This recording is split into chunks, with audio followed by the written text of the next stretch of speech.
Hey there, Gabriel here. Just soaking up some really amazing views on a nice sunny evening here in Jasper National Park. In a quintessential meadow here with wildflowers and butterflies and some annoying bugs.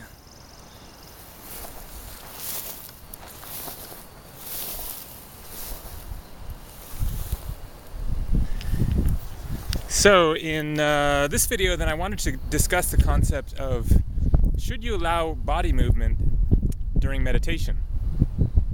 So last night I was meditating on my bed, middle of the night, before going to sleep, and just sitting there in cross-legged pose. And I began to have spontaneous body movement of my upper body, which I've experienced before. And so I just went with it, and it was pretty intense. I really started just, swaying around back and forth and forward and back and in circles and spirals and stuff.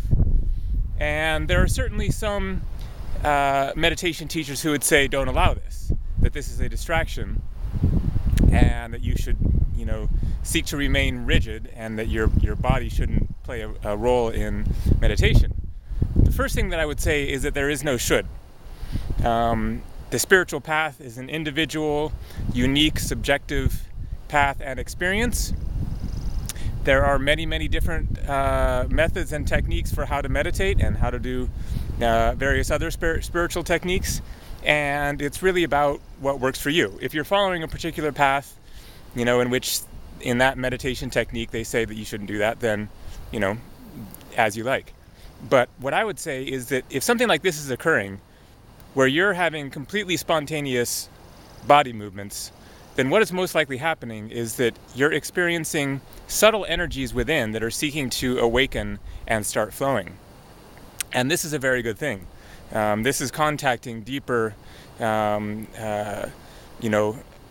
layer or dimension of your own consciousness that is seeking to arise and to awake, and may very well be the beginning stages or at least the trickle of some kind of a Kundalini energy awakening, or just Kundalini flowing to some extent.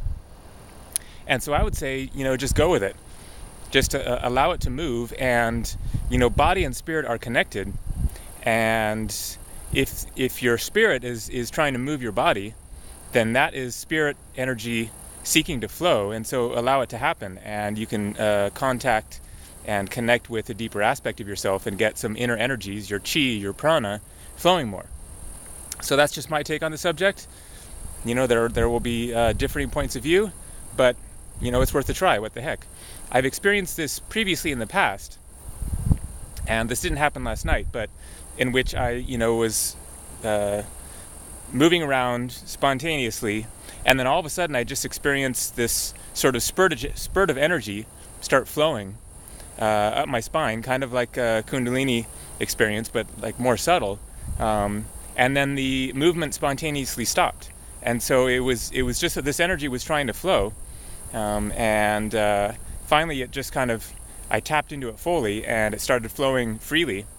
And so in the course of doing that, then I tapped into a reservoir of spiritual energy, which is that's really the goal, is to get that deeper spiritual energy flowing. So there you go. That's just one perspective on the subject. As always, just keep in mind, it is your path, it is your spiritual awakening experience, and it is up to you to decide what works for you, what doesn't, what you prefer, what you don't. So just a few thoughts there. Thanks for watching.